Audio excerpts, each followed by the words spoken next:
মনোনীত হোক বিশ্বের মানবতার মুক্তির দিশারি শাফাআতের কান্ডারি সাইয়্যিদুল মুরসালিন ওয়া খাতামান নাবিয়িন ওয়া রাহমাতুল লিল আলামিন নবী মক্কি নবী মাদানী নবী নাসির নবী মাসির মাহবুবে কিবরিয়া জিগা কোষায় আমেনা, যিনি ছিলেন মানবতার সমাধান, যিনি ছিলেন নির্যাতিত নিষ্পেষিত মাজলুম জনতার সেই প্রেসিডেন্ট, অর্থাৎ প্রিয় হাবিব প্রিয় নবী, যিনি ইসলামের জন্য অনেক কাজকে, ইসলামের জন্য অনেক কষ্ট করেছেন, ইসলামের জন্য অনেক ধৈর্য ধারণ করেছেন।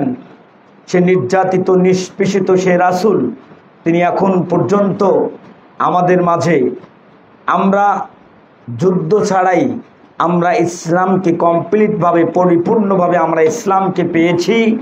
সে রাসূলের প্রতি আমরা সংক্ষিপ্ত আকারে দরুদ ও তাসলিম পাঠ করছি এবং তার পরিবার এবং সাহাবায়ে কেরাম আয়াম্মামে ইজামের উপর আমরা সংক্ষিপ্ত আকারে দরুদ ইব্রাহিম পাঠ করছি। সবাই বলি সাল্লাল্লাহু আলাইহি ওয়াসাল্লাম।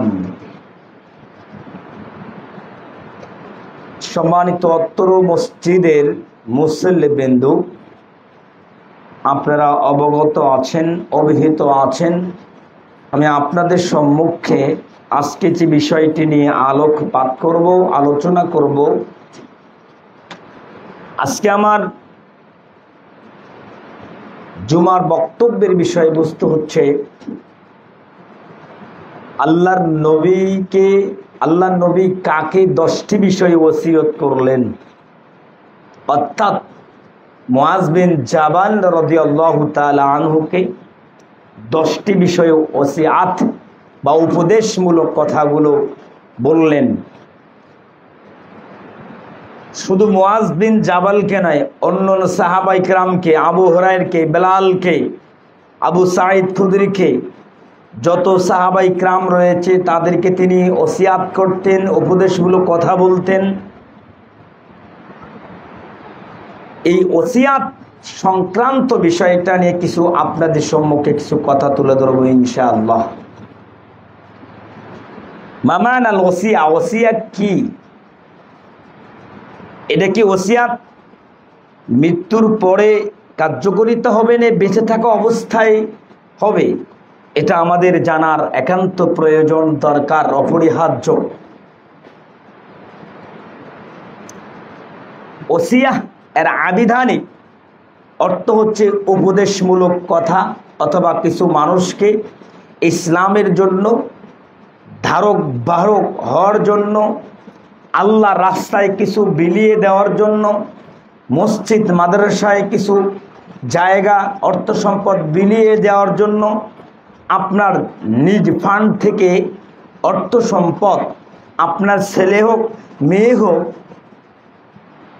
এই যে নিজের নিকটতম ছেলে হোক মেয়ে হোক তাদেরকে ওসিয়াতমূলক বললেন।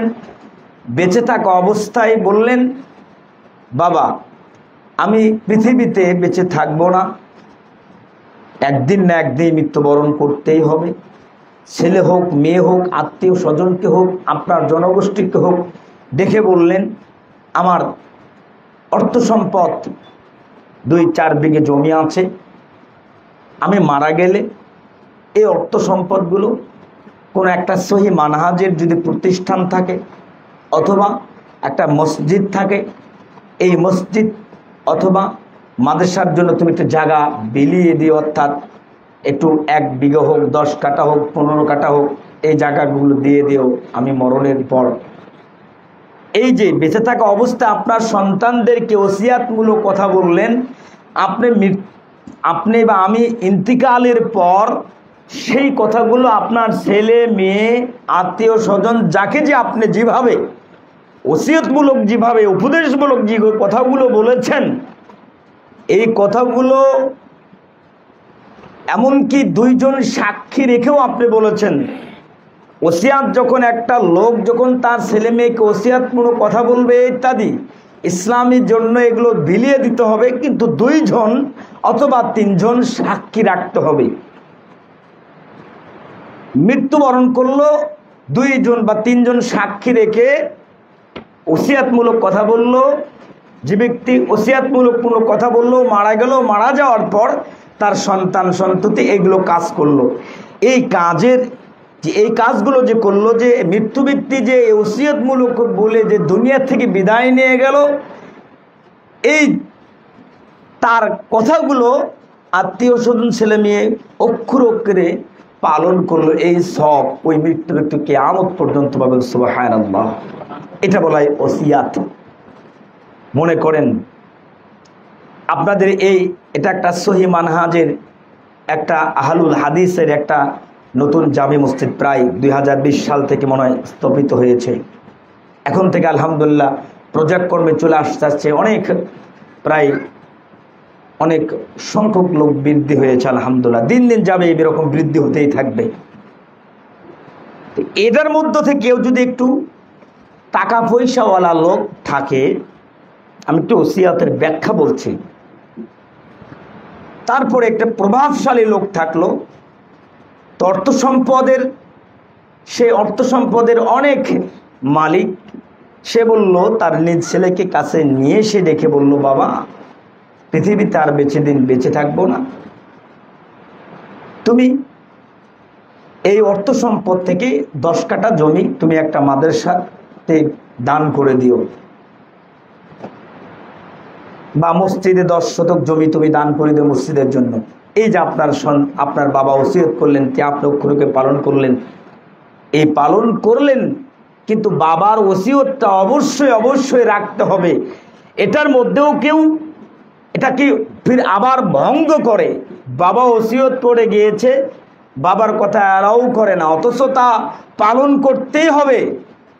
যেটা বাবা বলছে, যেটা আপনার মা বলছে, এই ওসিয়াতটা আপনাকে পূর্ণাঙ্গভাবে একদম স্বচ্ছ পরিষ্কারভাবে 2 জন বা 3 জন সাক্ষী রেখে এই ওসিয়াতমূলক যে উপদেশ দিল, এই কথাগুলো অক্ষর অক্ষরে পালন করতে হবে। এটা করবেন।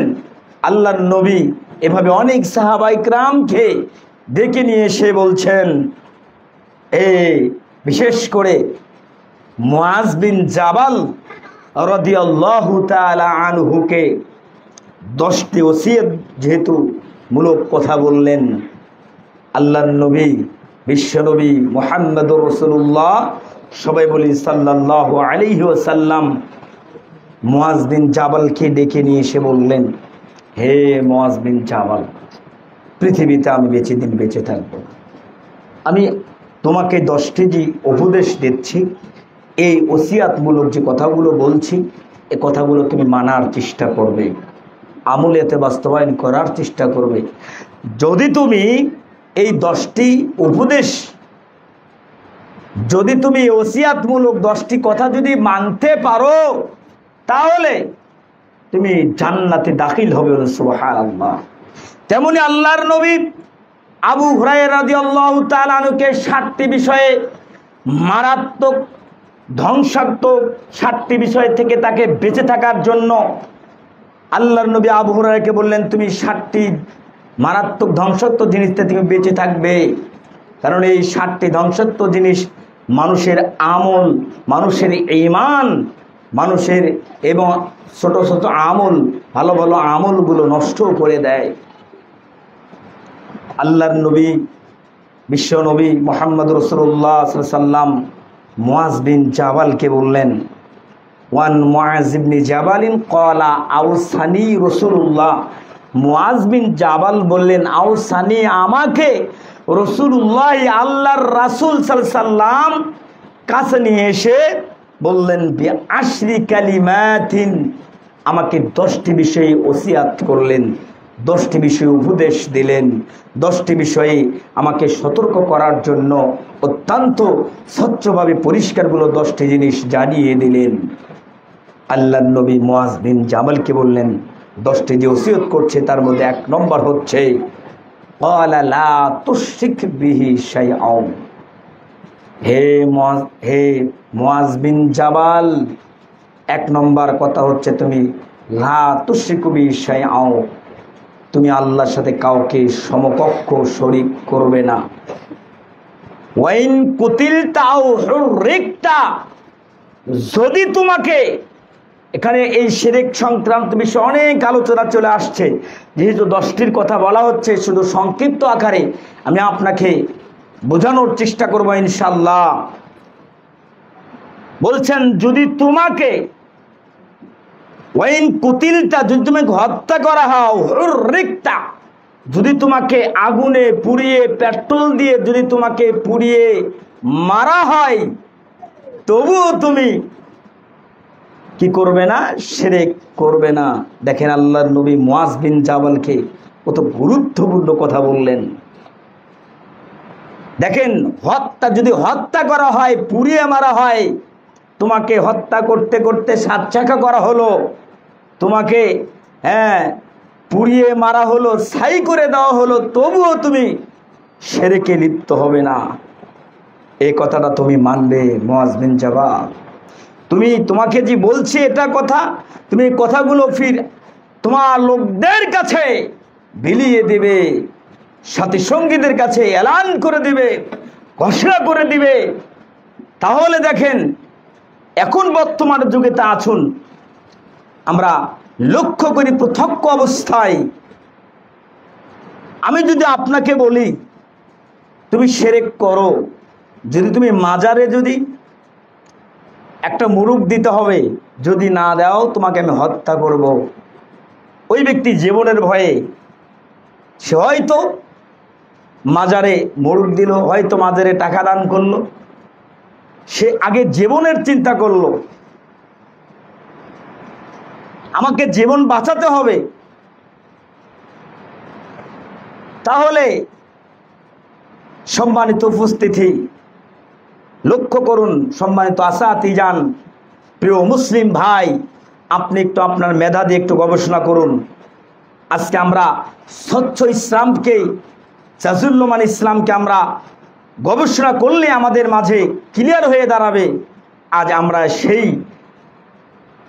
দিন ধর্মকে মানার কারণে এমনকি এমন লোক রয়েছে সহি মানহাজ গ্রহণ করার কারণে, স্বচ্ছ ইসলাম গ্রহণ করার কারণে তার আত্মীয় স্বজন, তার বাবা মারা এবং তার জনগোষ্ঠী, পিতামাতা তাকে তাড়িয়ে দেওয়া হয়। কি কারণে? হক মানার কারণে, হক বোঝার কারণে। এই হক বোঝা এবং মানার কারণে তার আত্মীয় স্বজন, বাবা মা, জনগোষ্ঠী সবাই তাকে তাড়িয়ে দেয়। সে ওই জামাতের অন্তর্ভুক্ত। দেখেন এই হকটা যে আপনার সন্তান, আপনার ছেলে মেয়ে, আপনি যে এই যে স্বচ্ছ ইসলামটা বুঝেছেন, হকটা যে বুঝেছেন, যে আপনি শিরক করছেন না, বিদআত করছেন না, একটা লোক সহি ভিত্তিতে ইসলামকে স্বচ্ছভাবে মানছে, তাকে আরো বাহবা দেওয়ার দরকার, তাকে আরো শুকরান, তাকে আরো মারহাবান দেওয়া প্রয়োজন। এটা না দিয়ে আরো তার প্রতি আমরা হিংসা বিদ্বেষ এগুলো করছি। আপনার হিংসা বিদ্বেষ দিয়ে কোনো লাভ হবে না, কারণ ওই ব্যক্তিকে আল্লাহ সত্য ধর্ম বোঝার জন্য তৌফিক দান করেছেন। সেই বিদায় সেই সত্য একটা জাজুল্যমান পরিষ্কার ধর্মটা সে পেয়েছে। বলেন সুবহানাল্লাহ। এর কার কয়জন ভাগ্য জোটে? আজকে সারা বাংলাদেশে প্রায় আপনি লক্ষ্য করলে, আপনি গবেষণা করলে বুঝতে পারবেন, প্রায় 5 কোটি বা 6 কোটি আহলুল হাদিস, এখন অনেক সংখ্যক বেশি হয়েছে। আর আকসার মানুষ এই শিরকের মধ্যে, বিদআতের মধ্যে হাবুডুবু খাচ্ছে, জাহান্নামে যাচ্ছে। অথচ মানুষদেরকে সত্যর পথে, স্বচ্ছর পথে, ইসলামের যে একটা জাজুল্য মানে ফিরে নিয়ে আসতে হবে, এটা আমরা আসলে করছি না। এটা প্রয়োজন, প্রত্যেকটি মুসলিম ভাইয়ের প্রয়োজন, যেটা আপনি জানেন, বোঝেন। একটা আয়াত জানলেও মানুষকে আপনি ওসিয়তমূলক কথা বলুন, হয়তোবা আপনার একটা কথাতে সে সঠিক দিনের পথে ফিরে আসতে পারে। তাহলে মুআজ বিন, এটি একটু সংক্ষিপ্ত আকারে শুধু ব্যাখ্যা বললাম। তাহলে মুআজ বিন জাবালকে আল্লাহর রাসূল কি করলেন?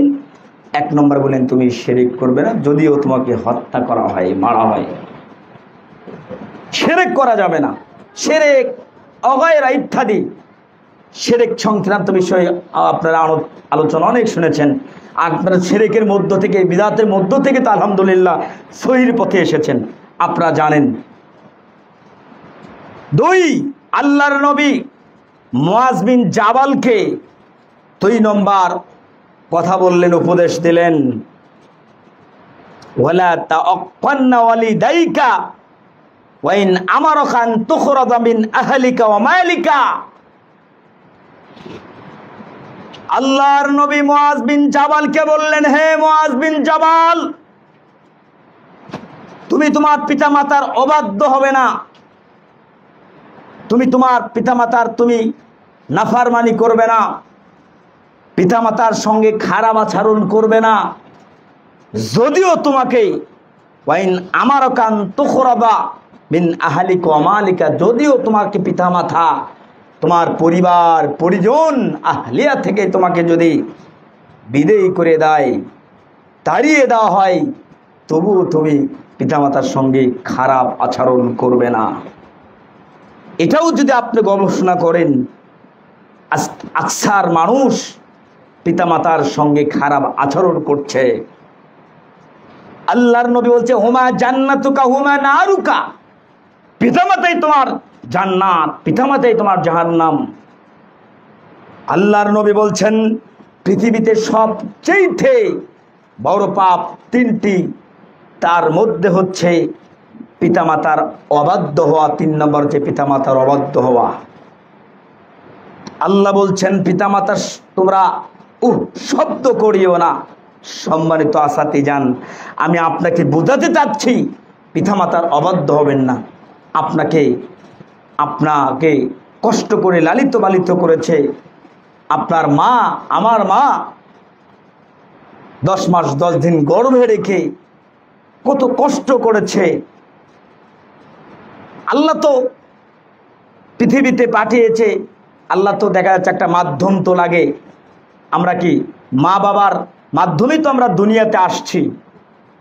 এই দুনিয়াতে আসছি, তারা কত কষ্ট করেছে, শীতের ভেতরে, গরমের ভেতরে কত লাঞ্ছনা, কত কষ্ট, কত করেছে। এই মায়ের বাবার কষ্ট দিকে একবার খেয়াল করুন। আপনি সুন্দর রমণী বউ পেয়ে মা বাবাকে ভুলে গিয়েছেন। আপনি অবাধ্য সন্তান মা। আপনি সুন্দর রমণী বিবি পেয়ে আপনার মা বাবার উপর এমনভাবে দুর্লভ আচরণ করছেন, খারাপ আচরণ করছেন, করা যাবে না। কারণটা কি? আল্লাহর নবী মুআজ বিন জাবালকে বললেন, হে মুআজ বিন জাবাল, ফালা তাআক্কান্না ওয়ালিদাইকা, তোমার পিতামাতার সঙ্গে তুমি শব্দ করো না, পিতামাতার অবাধ্য হওয়া যাবে না। তাই আসুন পিতামাতার সেবা সত্য আমরা করি, পিতামাতার আমরা সেবায় নিয়োজিত করি। কারণটা কি? একটা হাদিস মনে পড়ে গেল। আল্লাহর নবীর যুগে এক সাহাবী বললেন, ইয়া রাসূলুল্লাহ, আমার মায়ের হক আমি আদায় কিভাবে করব? আল্লাহর নবী বললেন, তোমার মায়ের হক আদায় যদি সারা বছর এবং যুগ যুগ ধরে যদি সেবা শ্রুত করা হয়, তবু তোমার মায়ের হক, বাবার হক আদায় করতে পারবে না। কারণটা কি? একথা শুনে তিনি, অনেক লোক হজে যাবে, মা শুধু একবার বলল, বাবা আমি হজে যাব। সে অর্থ সম্পদ তেমন নাই ওই সাহাবীর। সে কি করলেন? সিরিয়া থেকে মাকে বেঁধে নিয়ে, অর্থাৎ একটা চাদর বেঁধে নিয়ে বৃদ্ধ মাকে ঘাড়ে নিয়ে গেলেন মক্কায় এবং মদিনায়, হজ কাজ সম্পূর্ণ করলেন। কতদিন লেগেছে? অনেক সময় লেগেছে। মক্কা নগরীতে ভ্রমণ করলেন, মদিনায় ভ্রমণ করলেন, হজের কাজ সম্পূর্ণ করে তাওয়াফ করে, সংক্ষিপ্ত আকারে বলছি, তাওয়াফ করে তারপরে ওই ব্যক্তি আল্লাহর রাসূলের নিকটে গেলেন, ইয়া রাসূলুল্লাহ, আমি এগুলো কাজ করেছি, মা শুধু বলেছে আমি হজ করবো, বাবা আমার সমর্থন নেই।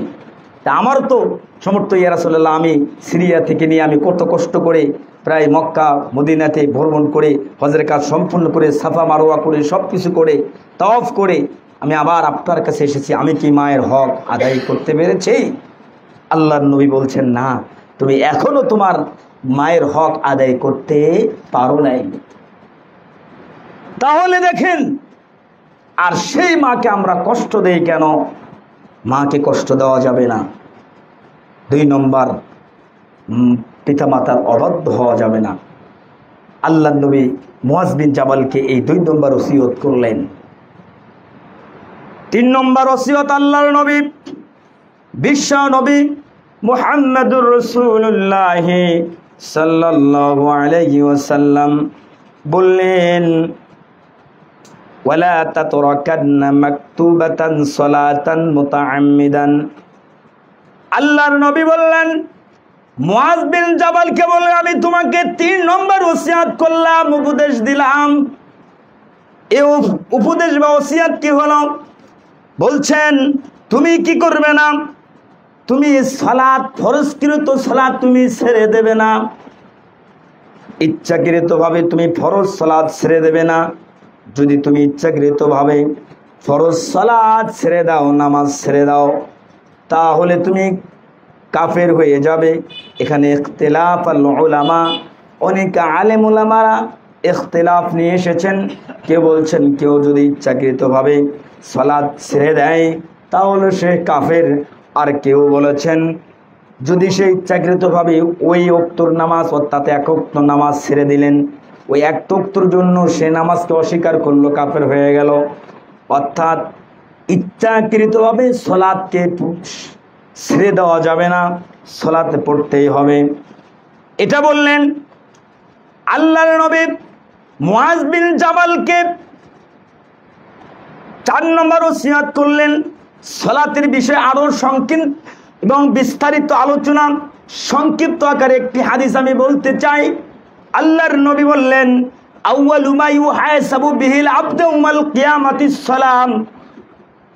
সর্বপ্রথম ইমানদারদের সালাত সম্পর্কে জিজ্ঞাসা করা হবে। তার সালাত যদি শুদ্ধ হয়, তার সমস্ত আমলগুলো শুদ্ধ হয়ে যাবে। তার সালাত যদি বাতিল হয়, অশুদ্ধ হয়, পরের আমলগুলো, পরের আসারগুলো তার জন্য কঠিন হয়ে যাবে। কারণটা কি? আপনার সালাত সম্পর্কে জিজ্ঞাসা করা হবে। আপনার সালাত যদি শুদ্ধ হয় তাহলে আপনার আমলগুলো, পরের আমলগুলো আপনার শুদ্ধ হবে।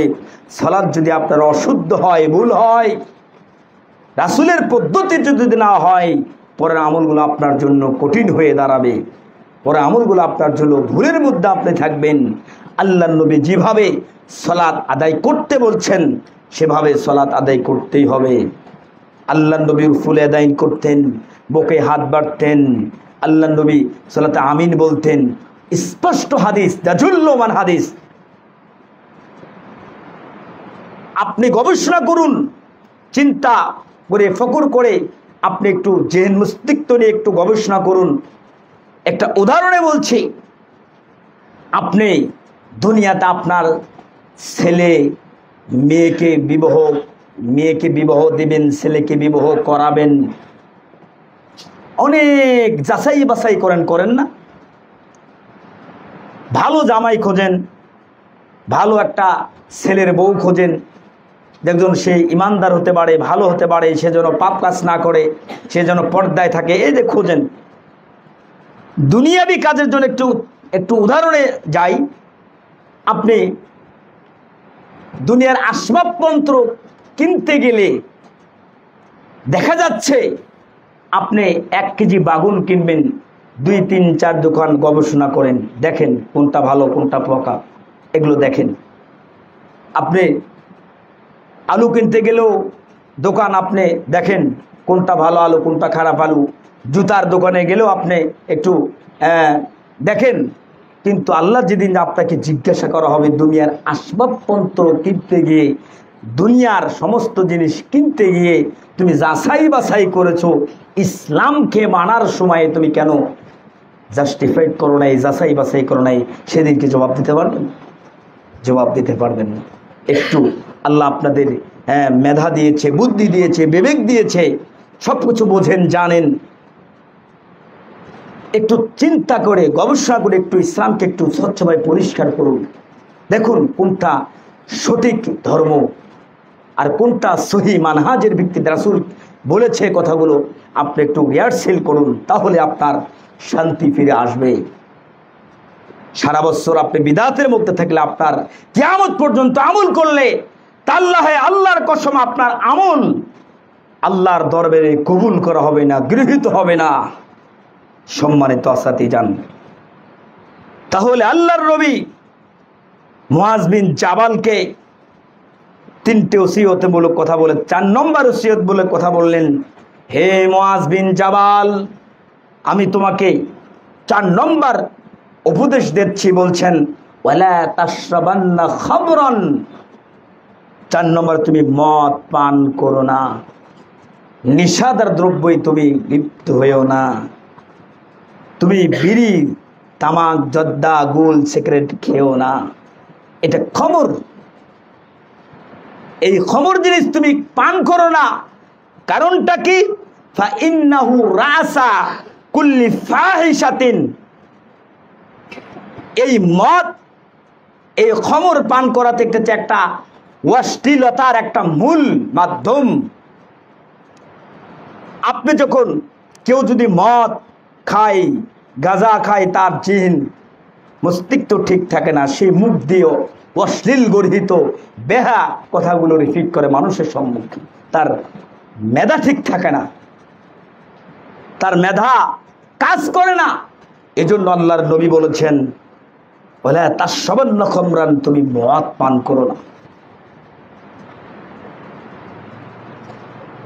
আল্লাহর নবী বলছেন ক্বালা সালাসাতুল লা ইয়াদখুলুনাল জান্নাহ, 3 শ্রেণীর লোক কোনদিন জান্নাতে যেতেই পারবে না। আল্লাহর নবী উল্লেখ করেছেন 1 নম্বর হচ্ছে মুদমিরুল খামর, যারা নিয়মিতভাবে নিশাদার দ্রব্যই লিপ্ত। নিশাদার দ্রব্য কি? যেমন জর্দা খাওয়া, এটা 1 নম্বর। বিড়ি, তামাক, বিড়ি, সিগারেট, গুল, আগায়রা, ইয়াবা ইত্যাদি। কেউ যদি বিড়ি খায়, আল্লাহর রাসূল বলছেন কেউ যদি বিড়ি সেবন করে একটা টান মারলে লা তুকবালু সালাতা লিয়ারবাইন, তার সালাত 40 দিন কবুল হবে না। একটা সিগারেটে, একটা বিড়িতে যদি কেউ যদি একটা টান মারে, একটা সিগারেটে যেমন 10 টান মারলেন, গুণের দান কত হয়? তার সালাত কিভাবে কবুল হতে পারে? এরকম 1000 বছর যদি 14,000 20,000 বছর যদি বেঁচে থাকে আমল করে, তবুও তার তো সালাত কবুল হবে না। এজন্য বলছি আমাদের আয়ু অল্প, আমরা যতটুকু সময় পেয়েছি আমরা একটু আমল করি, এগুলো হারাম কে বাতিল করি, দুর্হিত করি। আমরা এই সমস্ত বেহাপনা থেকে আমরা একটু সত্যের উপরে আসি। কেউ যদি বিড়ি, সিগারেট খায়, এগুলো পান করবেন না, এটা খেলে আপনার ইবাদত কবুল হবে না। আল্লাহর নবী মুআজ বিন জাবালকে এই ওসিয়াতমূলক কথা বললেন 4 নম্বর ওয়ালা তাশরাবান্না। আল্লাহর নবী মুআজ বিন জাবালকে বললেন, হে মুআজ বিন জাবাল, ওয়াল মাসিয়াতা ফাইন্না বিল মাসিয়াতি হাল্লা সাকাতুল্লাহি আযজা ওয়া জাল্লা। আল্লাহর নবী মুআজ বিন জাবালকে বললেন সাবধান থাকো। 5 নম্বর বললেন সাবধান থাকো। হুরুফে তানবি, গ্রামারের কায়দায় হুরুফে তানবি ব্যবহার করেছেন। সাবধান থাকো আল্লাহর নাফরমানি গুনাহ থেকে বেঁচে থাকো, কেননা নাফরমানি দ্বারা আল্লাহর রাগকে, ক্রোধকে অবধারিত হয়ে যায়। কারণটা কি? তোমরা গুনাহ করো না, আল্লাহর সঙ্গে রাসূলের সঙ্গে নাফরমানি করো না। কারণটা কি? আল্লাহ এবং রাসূলের সঙ্গে যদি তুমি নাফরমানি করে যাও, আল্লাহ আপনার উপর এমন রাগ হবেন, এমন গোসা হবেন। আল্লাহ যদি রাগ হয়, গোসা হয়, সেদিন আপনি তো ধ্বংস হয়ে যাবেন। আল্লাহর নবী বলছেন ও আবগাযুলিল্লাহি ওয়া আতালিল্লাহি ওয়া মানআলিল্লাহি ফাকাদ ইস্তিকবাল আমাল।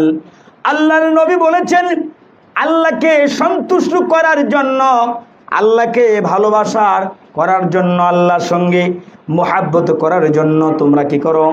তোমরা কি করো? আবগাযুলিল্লাহি ওয়া আতালিল্লাহি, আল্লাহকে ভালোবাসার জন্য তোমরা বন্ধুকে পরিত্যাগ করো। একটা বন্ধু খারাপ কাজ করছে, ওই বন্ধুকে বাতিল করে তোমরা আল্লাহকে ভালোবাসার জন্য, রাসূলকে ভালোবাসার জন্য তোমরা বন্ধুকে পরিত্যাগ করো।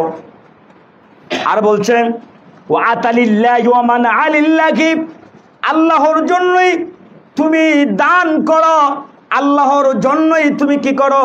ওই সমস্ত দান থেকে বিরত রেখে তুমি বিরত থাকো। অর্থাৎ একটা পাপ কাজ হচ্ছে, ওই পাপের জায়গাতে আপনি দান করছেন, আপনি বুঝতেছেন এটা পাপ কাজ, আপনার বন্ধু আপনাকে বলল এই মাজারে এগুলো দিই, টাকা দিই, ইত্যাদি এগুলো দাও, কিন্তু আপনি বুঝলেন এই বন্ধুকে পরিত্যাগ করে ওখান থেকে দানকে বেঁধে রেখে তুমি স্বচ্ছ জায়গায়, পরিষ্কার জায়গায় তুমি দান করো।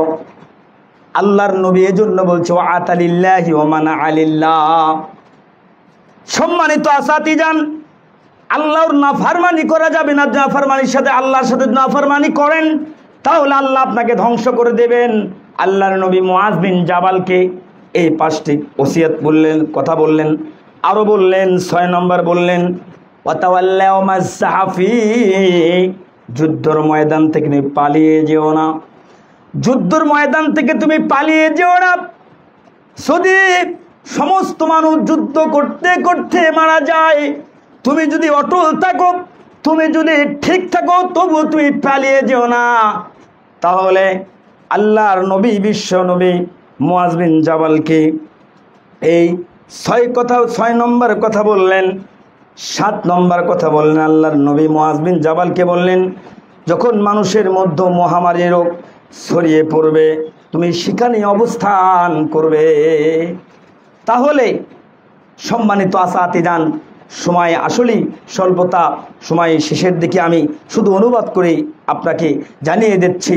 আল্লাহর নবী কয়েকটি ওসিয়ত বলে কথা বললেন। 7 নম্বর, 8 নম্বর বললেন, হে মুআজ বিন জাবাল, যদি তোমাকে সমর্থবান অর্থাৎ শক্তি সমর্থ অনুযায়ী তুমি কি করবে? তোমার নিজের ওয়াহালি ও মালিক, তোমার পরিবার পরিজনের প্রতি তুমি অর্থ খরচ করবে। যদি তুমি তোমার নিজ পরিবার পরিজনের প্রতি তুমি অর্থ সম্পদ খরচ করো, অর্থাৎ আপনার ছেলে মেয়ে আত্মীয় স্বজনের প্রতি যদি আপনি খরচ করেন, টাকা ব্যয় করেন, এর সবগুলো, এর যাযাগুলো আপনি কিয়ামত পর্যন্ত পেয়ে যাবেন। সুবহানাল্লাহ। পরিশ্রম করে, কষ্ট করে আপনার সন্তানের জন্য আপনি ব্যয় করছেন, খরচ করছেন, এর বিনিময় আপনি অবশ্যই অবশ্যই পাবেন। এই জন্য আল্লাহর নবী মুআজ বিন জাবালকে বললেন, হে মুআজ বিন জাবাল, শক্তি থাকলে, সমর্থ থাকলে তুমি অনুযায়ী নিজের পরিবার পরিজনের প্রতি তাদেরকে তুমি খরচ করো, কি করো না, তুমি কৃপণতা করবে না, বখিলতা করবে না। 9 নম্বর আল্লাহর নবী মুআজ বিন জাবালকে বললেন, হে মুআজ বিন জাবাল, পরিবার পরিলোকদেরকে তুমি কি করো? আদব কায়দা শিক্ষা দাও, আদব কায়দা শিক্ষা দাও। তোমার পরিবার পরিজন আহলিয়ার আদব শিক্ষা দাও, আদব শিক্ষা দিতে হবে।